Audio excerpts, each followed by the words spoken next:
You're tuned in to Positively Terrible. I'm producer Dan, and each week my buddy Scott and I discuss surviving and thriving after trauma. It's a journey that started when Scott, his wife's fiance, and her boyfriend all walked into a bar.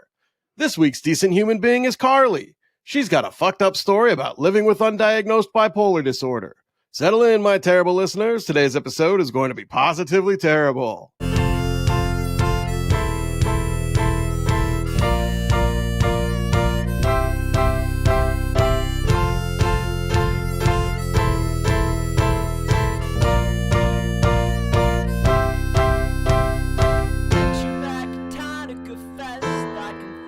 I was nervous and stressed because I thought you were the best. I was right. Hey, Scott. Hey, Dan, what's going on, man? How are you? I'm pretty good. How you doing today? I'm sitting here just with a headache, trying to fake my way through it, but I think that I can do it. I can't help but notice you got some new merch. You got that Ringling Brothers circus hat on. You got that at the circus a couple weeks ago? I did get that at the circus. As someone who, for just over 2 years, has not been partaking in alcohol, it's hard for a guy with my look to find hats that fit the way I want them to look that don't just have beer logos on them. So I picked myself up a circus hat. I had a good time at the circus. My daughter had a great time at the circus. And this fits the general vibe of, I could wear this in a garage that I'm usually looking for. Okay, so what you're saying is we need positively terrible hats, and I will get some up before our episode airs. Wow, great segue. Making magic happen here. This is how real professionals do it. Yes. Carleigh, are you impressed so far? I am. I'm loving the banter. All right. Well, welcome to the show. Appreciate you coming on. It'll get real old real soon, I'm sure. It does get real old real soon, but hopefully not in the next 45 minutes. Carleigh, going with the, I'm going to call you out, going with the single earring look today, because the other one, she got the danglies, and we even commented on them, and then they were rubbing up against the mic, so had to pull one off. But I think that still looks amazing. So thank you so much for being here, though. Yeah, and I appreciate your willingness to sacrifice fashion for our podcast. Oh, this is not sacrificing. I think it looks fantastic. Yes, it does. Dan, there's no sacrifice here. This might be the new thing. We are starting trends here. Positively terrible hats, one long dangly earring. But can we get some single earrings sold on the website too?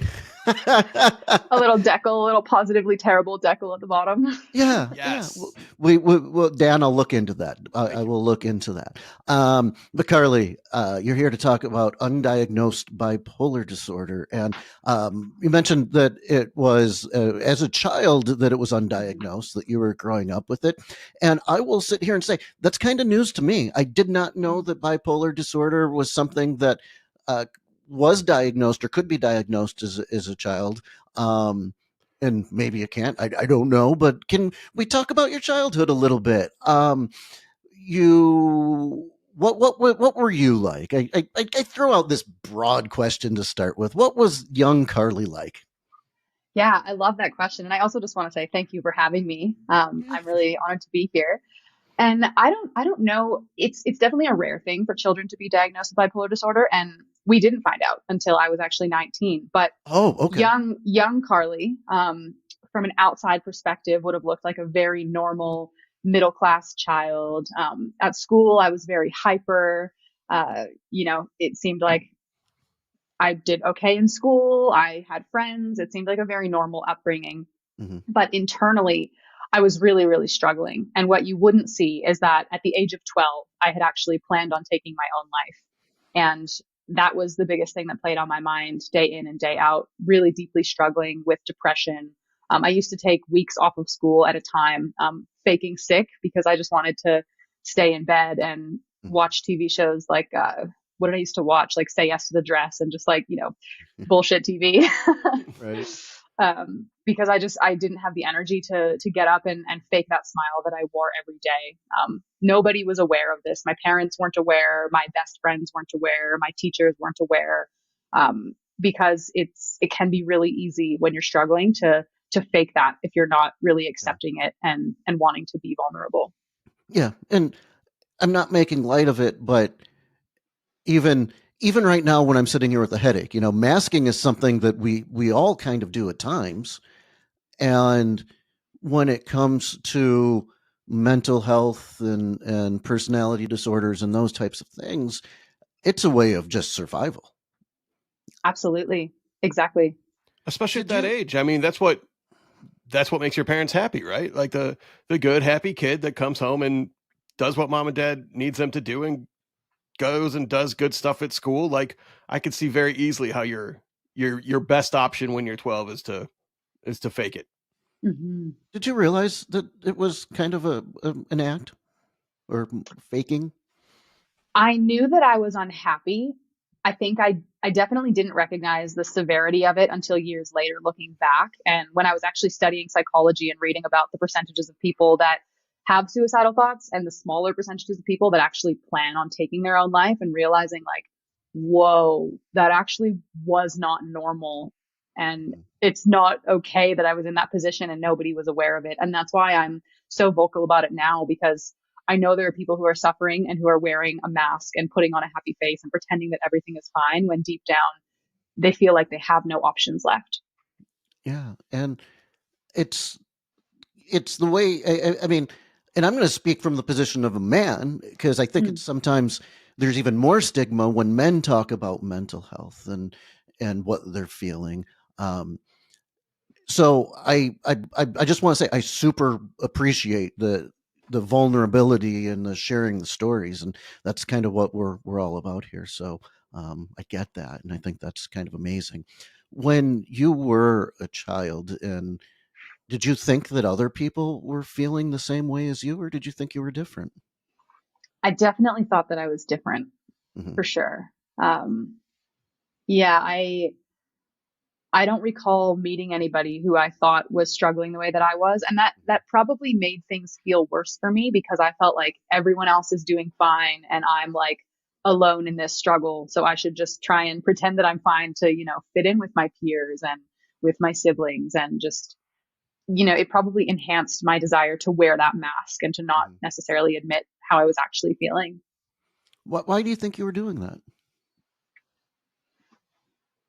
That's a good question. Wow, I've never really thought about that before. I guess I wasn't at a place where I fully accepted what was going on internally for me.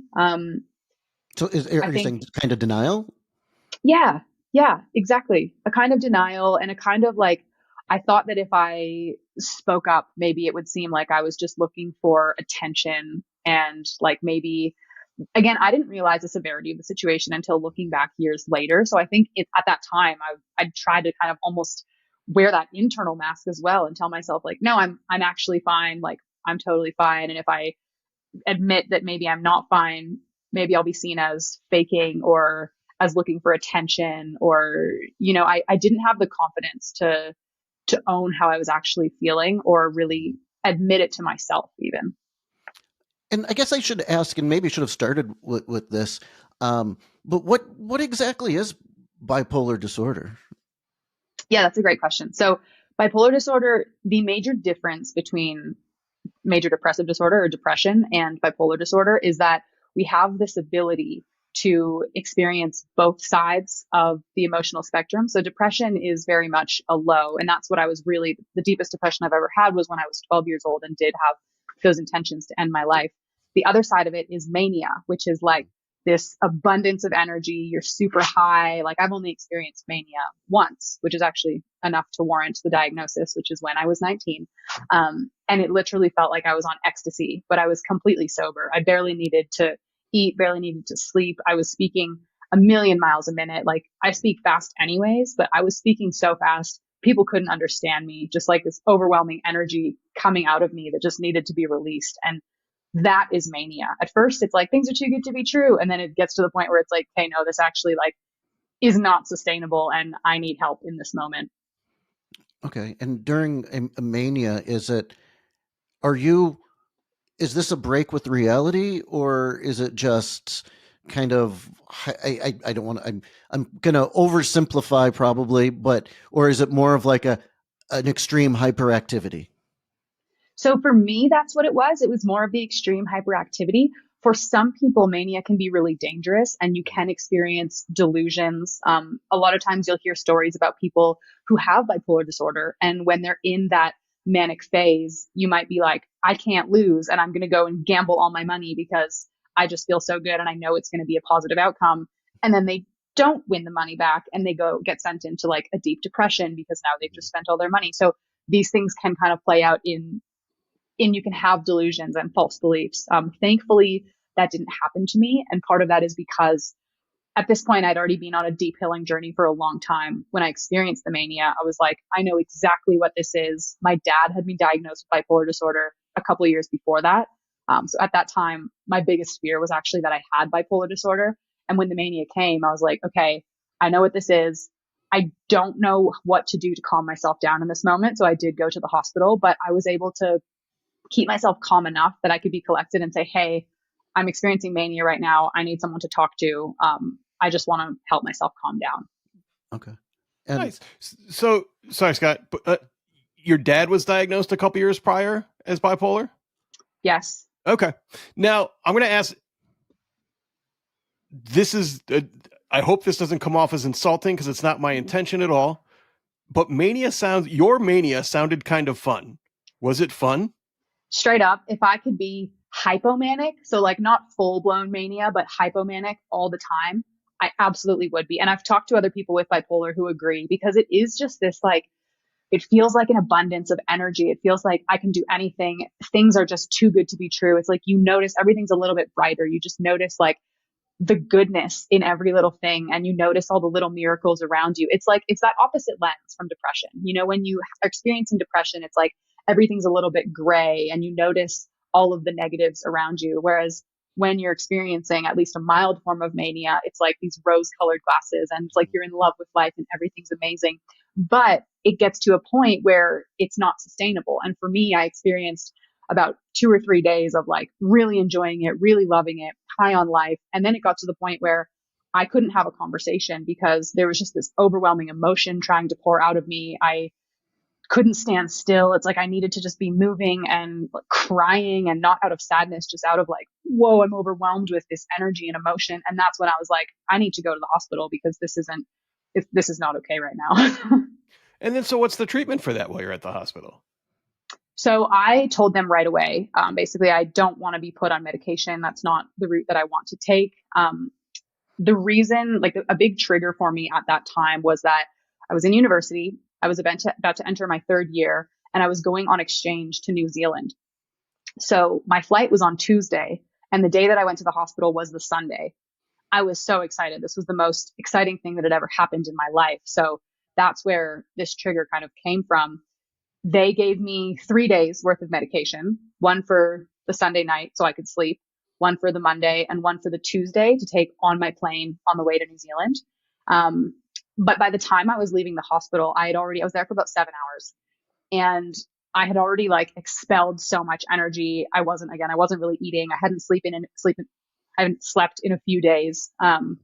So while I was there, my episode kind of like came to a halt and I just entered like I had a really intense migraine by the time I was leaving. I could barely keep my head up. It was like my energy was just fully depleted and I needed to just go home and go to sleep.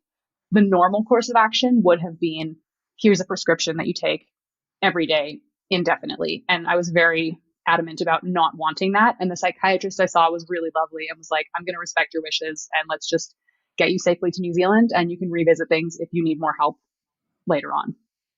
Well, it's nice to know that 7 hours in the American healthcare system can like really just ruin anybody's hope. Canadian.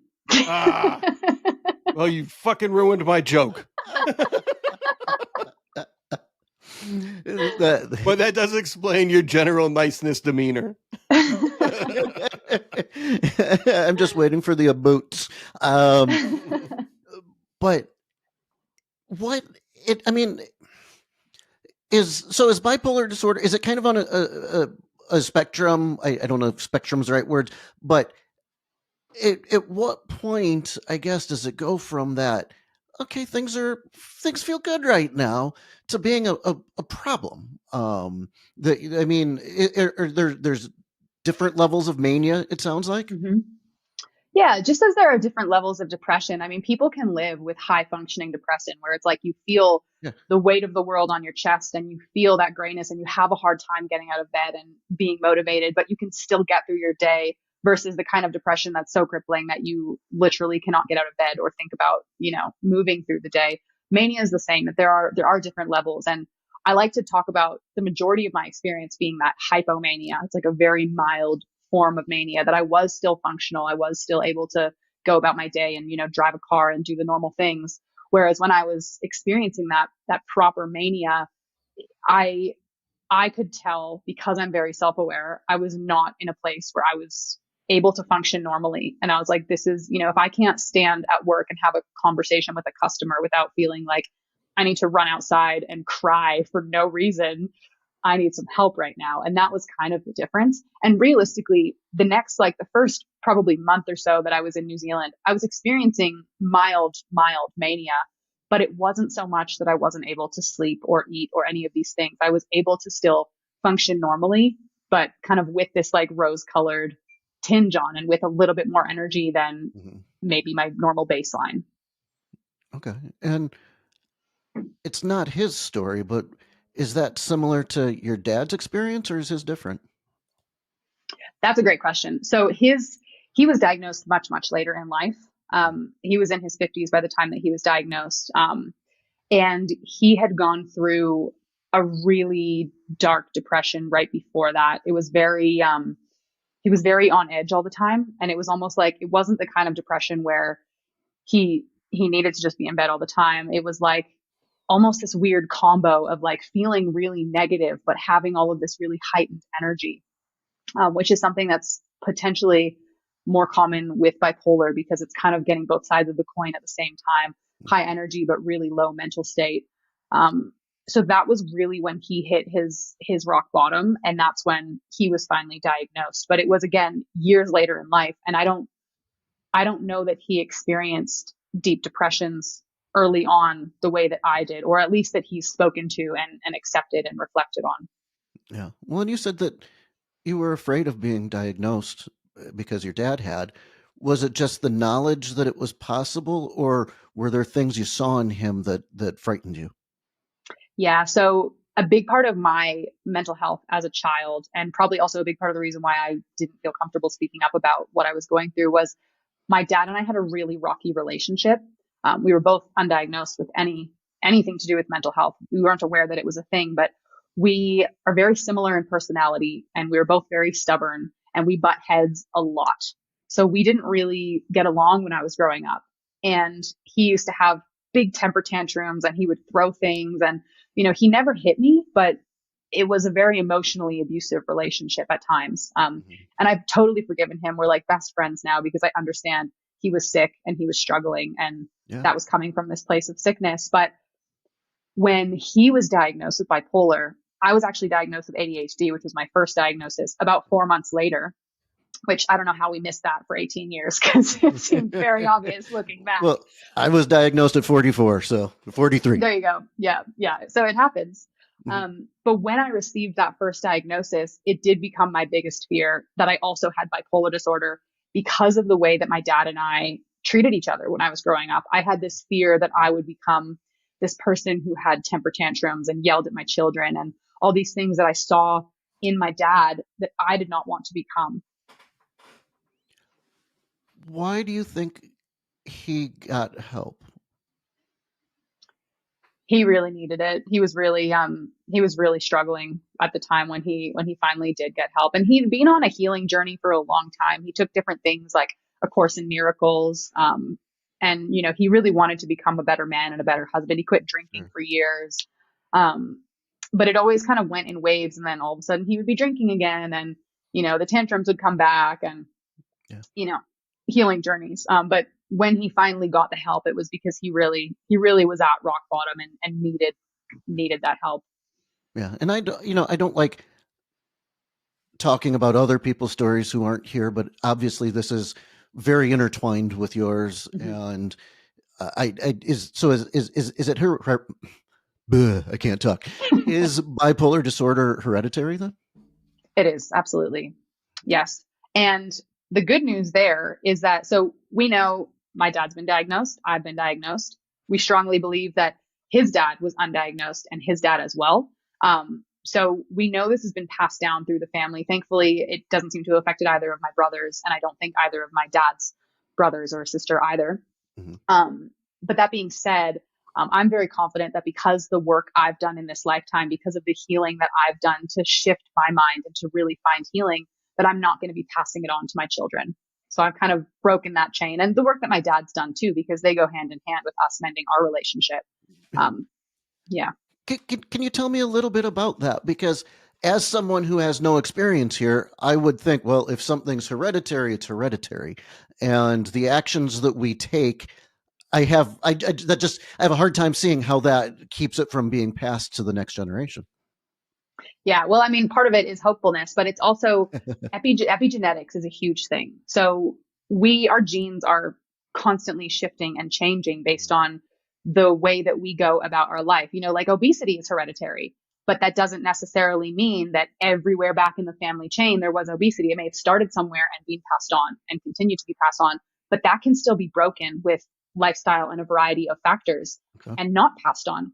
So mental health is similar. And for the most part, if people are maybe not as aware and maybe not doing the deep work to really find healing, Mhm. it's very easy to pass on your mental health genes. But I know for me, like my whole life, all of my number one priorities are about healing my mind and about checking in with myself and making sure that I'm not going too far in either direction, because I've experienced the depths of it. I've experienced as high as it gets, and I never want to be in either of those places again. So every day I'm doing things to really find that healing, to really change my mind. And I think in that way, because I know I'm never going to experience either side again, I know that I have the tools to stop myself from going too far in either direction. I'm very confident that that's what I'll be passing on to my children, is more of that calm baseline, and as well as the tools to manage if things are going in either direction. Is this in I would like to say I'm more educated on it than I am, given that we're doing these interviews every week. But is this what people are referring to when they talk about like generational trauma, the passing it Exactly. down? Okay. Exactly. Yeah. So this is essentially what I'm doing, and what my dad is also doing is healing that intergenerational trauma so that we don't have to pass it on anymore. We're breaking that chain. Yeah. If you are a parent or self-aware, what are you looking for to understand if someone is being affected by bipolar disorder? Someone that's not me. Well, it could be For anyone, for but if you're a for a parent, if it's listener, a friend, for a listener, what are you going to look out for your kids? Hmm. Is that right, Scott? yeah, Yeah. So I think really tuning into their emotions and, looking back and reflecting on it. When I was a child, I had really big temper tantrums, and I think they would probably go from 0 to 100 just like that. And I think to some degree that's normal, but to the degree that I experienced them, I don't think that was normal. And I think my parents likely were just like, oh, she's just, a bratty child who gets upset. But it was a lot deeper than that. And I think going with an open mind and really like listening to what your child is saying, if they're experiencing this really deep emotion that seems to be way out of proportion with what's going on, maybe there's something else going on there. Maybe there's something deeper. Maybe they really are experiencing something deep, and it's not just that they're overreacting at a surface level. hmm um, I think that's the biggest thing for kids, and just really listening to what they're saying and what they're experiencing. My family and I we didn't have a close relationship where we would talk about what was going on in our lives. We would have I was dinner going to together ask. sometimes, but it wasn't like every night we sat down at the table together and said, how's your day? Most evenings I was spending time alone in my room, you know, doing whatever I was doing that my parents really had no idea about, and that I would absolutely lie about if they had asked me, because they had no way of knowing. Well, so, and I was going to ask that, and it sounds like it's something that you probably have to start pretty early with, is creating a safe space for your children to speak with you, because you did Absolutely. say that you were masking, and you had depression and um, the tantrums, but aside from that, I mean, would you say that things were normal, or would you have considered yourself normal-ish, at least in appearances? Were you getting good grades? Were you playing sports, acting? I mean, singing, doing the things that kids do? Yeah, I was absolutely. And I think again, from an outside perspective, it would have looked absolutely normal. But I think that if specifically if my parents had been more emotionally available and really like tried to dive into conversations with me, they would have learned that I was not okay. And so the suicidal thoughts and planning happened when I was 12, and then that kind of morphed into an eating disorder when I was 14, 15, and I was very unhealthily skinny. Like I was the same height that I am now and 20 to 30 pounds lighter than I am now, which Wow. I do not have even 20 pounds to lose. So it was unhealthy. Sure. And if we had had dinner together, if we had been more vocal about, what was going on in our lives, maybe that could have been noticed, because that was all I was focused on at that time, was trying to lose more weight, and I was running and I wasn't really eating. And because we didn't have that common ground of having a meal together, or I'd make my own lunch, which was normally some celery and carrot sticks, and I would just have a cup of tea for breakfast. If they had been kind of more tuned in and open to conversations, they might have noticed that I was really struggling, and that was coming from this place of anxiety, this place of deep self love, um, and this place of not having that safe space to express myself. Now, we skipped over a lot in your childhood, and how did you get? You know, did you have any help becoming less suicidal when you were 12? Like, what did it take to just not be depressed and in that funk at that time? Yeah, so reflecting back on that, I actually cannot think of a pivotal moment when I decided I'm not going to act on it. I know that I did keep my plan was sleeping pills that were they're not meant to take them below the age of 18 kind of thing, and I had a whole bottle that I was prepared to take, because I struggled with insomnia, and I took children's sleeping pills every night back when I was 12. Um, I kept that bottle actually until I went to university. And when I returned home that Christmas and started cleaning out my old closets and things like that, I found, my supplies and a box of letters I had written to my family and all of these things. And I was like, whoa, like I haven't looked at this stuff in years. And that's probably when I realized this was really real. And that's really scary that nobody was aware.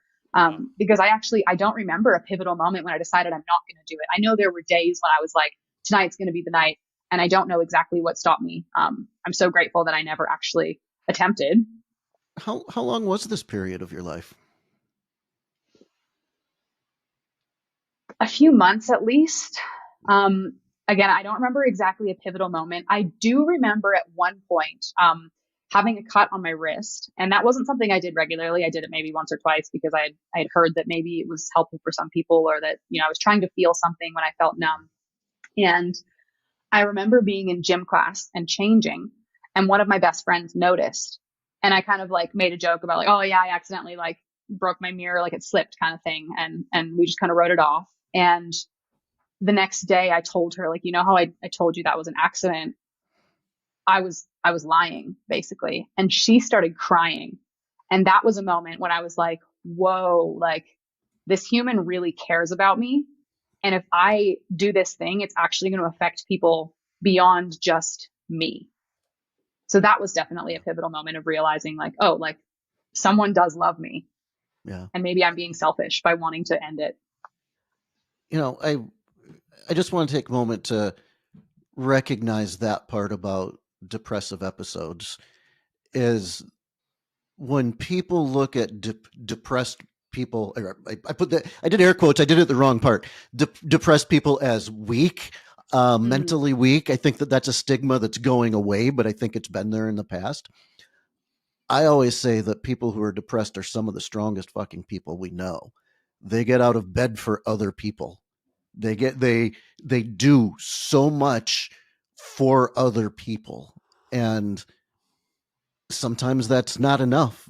Um, Sometimes that they don't get past that, and I'm so glad that you've been able to. Um, so I guess kind of my point here is, give people grace, but also check in on the people you love, because just sometimes that's what people need. Mhm. And I think that it's incredible. And I mean, it's years later and it's a moment that you remember. Yeah. And I'm so glad that it did experience that. Leading up to this point where you were planning, is that something that you had thought to prior to this point, or did you just kind of get there and start planning? I don't think that I had really considered it until the means presented themselves, is really what happened. And I was like, oh, hey, there's an easy out. Mhm. And then that was kind of the fixation, was I could end it and it really wouldn't be that hard. And I think, part of that was, like I mentioned, I had the insomnia. I used to take these sleeping pills every night and I was running out of them. And the ones I would take, I took 2 pills every night. They were very small. And it was like sleep and 2 letters. Let's call it AB. Sleep AB was the pill. And I was running out of it. So my mom went to the pharmacy, thinking she was doing the best she could. My child was having trouble sleeping. We'll give her medication. And bought what she thought was the same thing, but it was actually sleep BA. The letters were flipped. And, me not thinking about it, I opened the jar and I'm like, oh, these are bigger than normal. Like, I normally take 2. I'll just take 2. And I'm this naive 12-year-old not really thinking about it.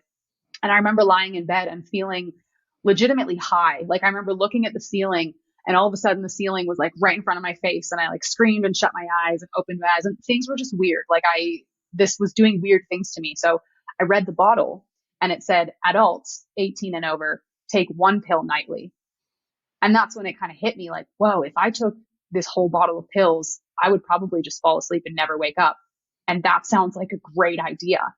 And so that kind of became my means. And I don't know that I had thought about it before that. I knew before that I was definitely unhappy. I was definitely Mhm. struggling. The insomnia was one of the symptoms of my depression and anxiety that I was experiencing. But I don't think I'd really considered it because there was I hadn't thought about going to jump off a bridge or anything like that. Okay. And I think I just have one more question about this specific part of your life. Mm-hmm. When you thought about it, did it scare you? That's a really good question. Did it scare me? I mean, I think there was obviously an aspect of fear, or I might have acted on it. But I think there was a part of me that was like, I was afraid for my little brother. I was afraid because my dad and I relationship was so bad and theirs was all right. I normally kind of got in the middle of it, to kind of take the wrath, if you will. Mhm. I was afraid for what would happen to him if I wasn't there. And I was afraid for, I guess, how that would affect the people around me. I don't know if I thought about that super consciously. I know I thought about my brother and what his life would be like if I was no longer there as his, like, protector, if you will. Um, so that's probably where the fear came from, more than a fear of what was going to happen to me. I wasn't very afraid of, like, the me aspect. I was ready to no longer be in the existence of being a human. So still, even in that moment, it was more about the relationships and the people around you, and than it was not doing this for yourself, right? Yeah. Well, Yeah, absolutely. in depression, man, if you haven't been through it, it. I know I go through mild depression. When I have had a level that scoots past mild, I don't know any ways to really describe it other than like heavy, Hmm. um, uh, painful. And these are, I have had days and it's literally been single days where I feel like there's this squeezing of my brain, like a weight on my brain that I can't fucking describe. And I don't know that I could do 3 days that way. One day is just like the most miserable thing that I could ever imagine or describe. And to live life in that manner, to have that 2 days, 3 days, weeks, months, I cannot fault people for their brains going in that direction. Yeah. I mean, if you were most people can understand if your leg is in excruciating pain every single day. I think people can relate to that more. But there are some kinds of pain that are just to have to go through over and over and over is something that I couldn't wish on anyone. So I'm so glad that you're not there today. And I guess when you have bipolar disorder, do you always have bipolar disorder? Is this something that you will consider yourself bipolar until you die? I mean, I know that it's always going to be a journey that I'm on, and that I just need to be more conscious of where my thoughts are, of where my mind is, of where my energy is. And I think that will continue forever. But it's already, I was diagnosed at 19, and I'm 27 now, and it's already gotten so much easier to manage because I keep up with my practices that I know keep me level, and I monitor my thoughts, and I do, my self-care routine is really my number one priority. And a lot of that is making sure that I'm exercising and getting enough sleep and nourishing my body and all of these things that I know affect my mind. But absolutely, I would say that I'm going to be a mental warrior for the rest of my life. Well, and You have a bipolar for life tattoo. I don't, but I have a neuron, which is all nice. mental health journey. Nice. You know what? I always love that some of our dumbest questions have great answers. Not that was a dumb question, Dan, but kind of was. So you just started talking about the things that I was going to ask next, which was my cat is pushing my microphone, so hopefully you can't hear that. But how are you managing today? Like, what are you doing?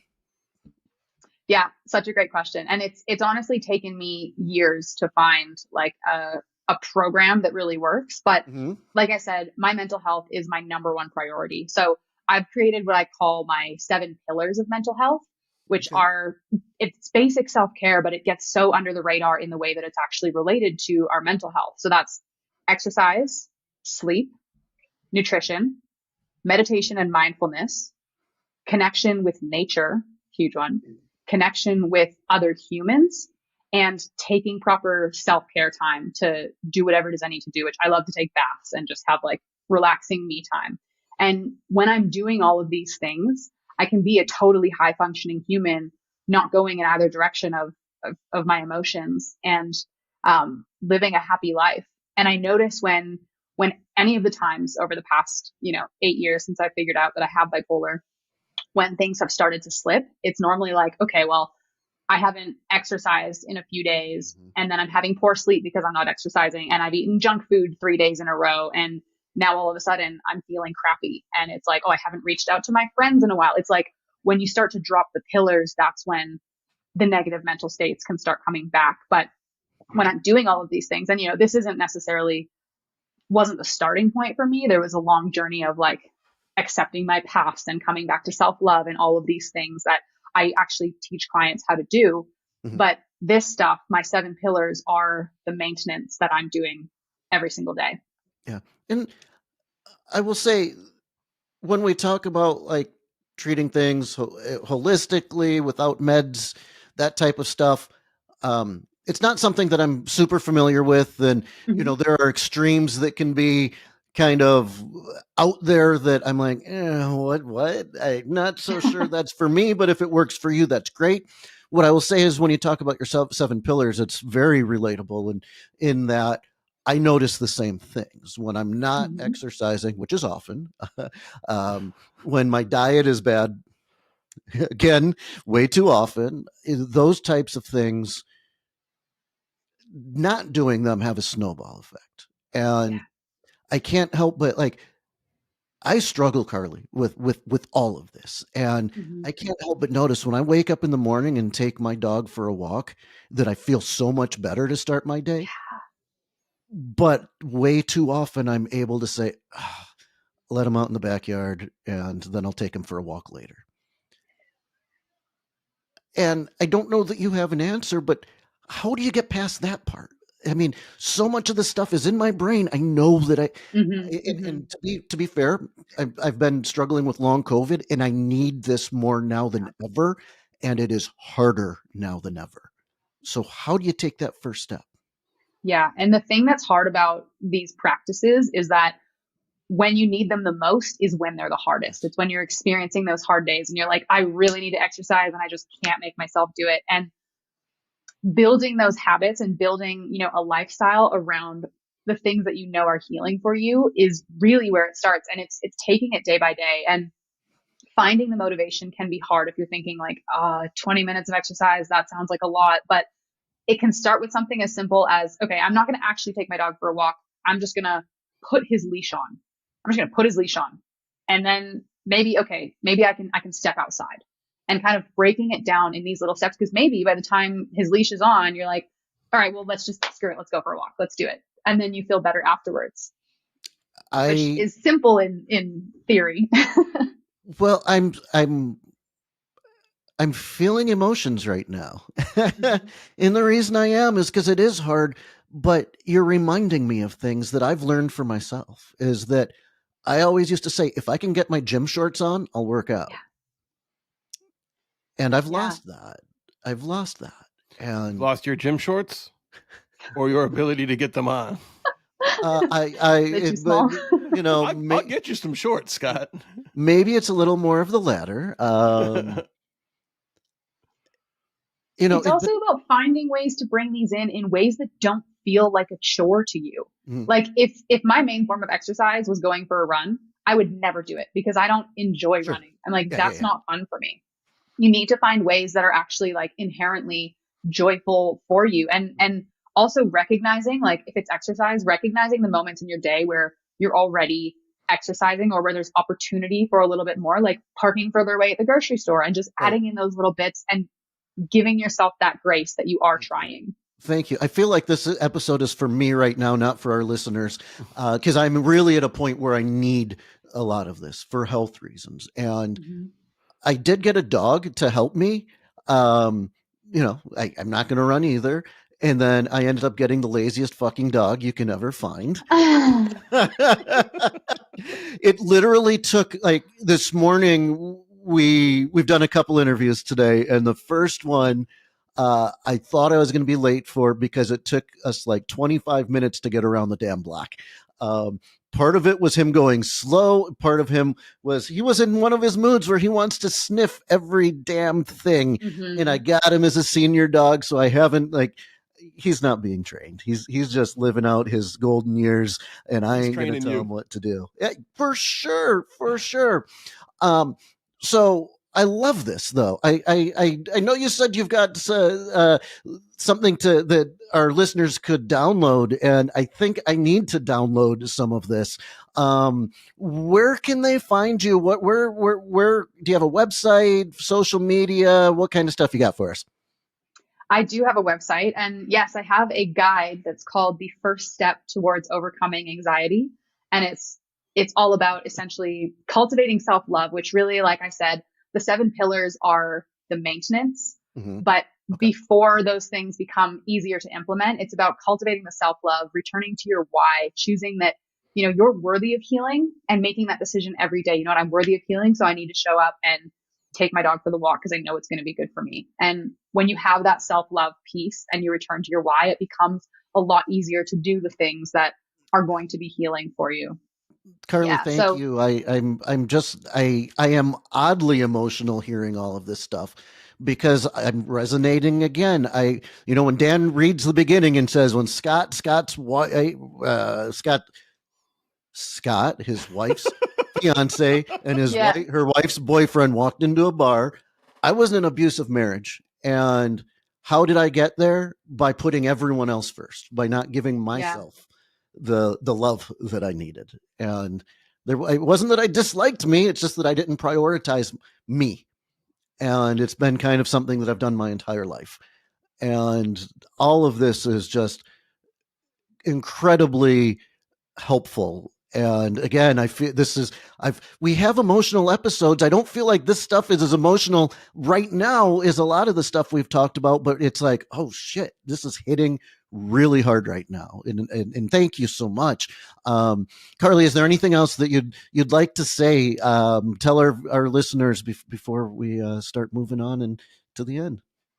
Yeah, well, I just want to say thank you, Scott, for your vulnerability. I find it really courageous when people are open to showing emotions and admitting and accepting what they're feeling. So thank you for being open and honest and vulnerable with that. And for you and for all of the listeners, just knowing that you can heal, you are worthy of healing. It takes coming back to that self-love piece and choosing that you want to move forward from a place of loving yourself, from a place of wanting to be the best version, to be the healthiest version, to be the most healed that you can be. And you are more than capable. So I don't think I mentioned my website, but it is www.manasmastery.com. Manas is Manas, mastery just as it's spelled. And you can find my freebie on there, the guide, the first step towards overcoming anxiety. I'm also on Instagram at manas.mastery. Okay. And both of those will be in your picture profile in the show notes. Yep. Beautiful. We will create that. We will share it. We will make sure that people follow. Dan and I, and we'll give you a follow as well. Well, I will. I guess I shouldn't speak for Dan. He tends to do that, though. But anyway, Carleigh, thank you so much. This has been wonderful. Yeah, you've been awesome. Thank you so much for having me. This is a really lovely conversation. Yeah, for sure. And as always, I'm honored and humbled and so happy that you've been here and shared, and with your own vulnerability as well. You mentioned mine. You're absolutely living and modeling that, and it's been great. Listeners, just want to remind everyone to follow us as well, not just Carleigh. We are on the socials at Positively Terrible. You can contact us via email at podcast@positivelyterrible.com. And as always, today has been absolutely, positively terrible. I met you back at Tonic Fest. I confess I was nervous and stressed because I thought you were the best. I was right. And that night we got into a water gun fight that I won. I shot you in the face. It was fate. I offered you a spring. You declined. I said, keep it, you might decide to change your mind. You did. Yeah, you did. Now I'm glad I got you in my life. It's alright if you don't want to spring. I'm just glad to have your company.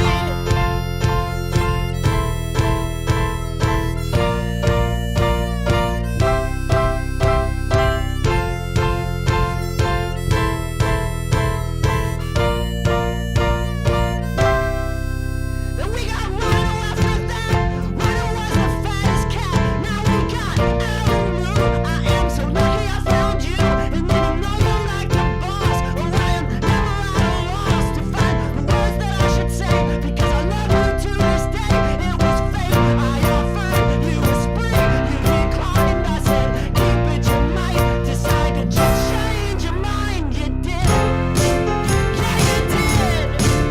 Now I'm glad I got you in my life. It's alright if you don't want to spring. I'm just glad to have your company.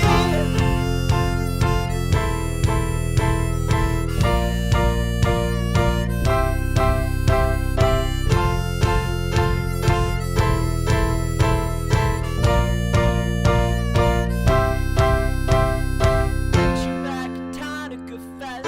I confess I was nervous and stressed because I thought you were the best. I was right.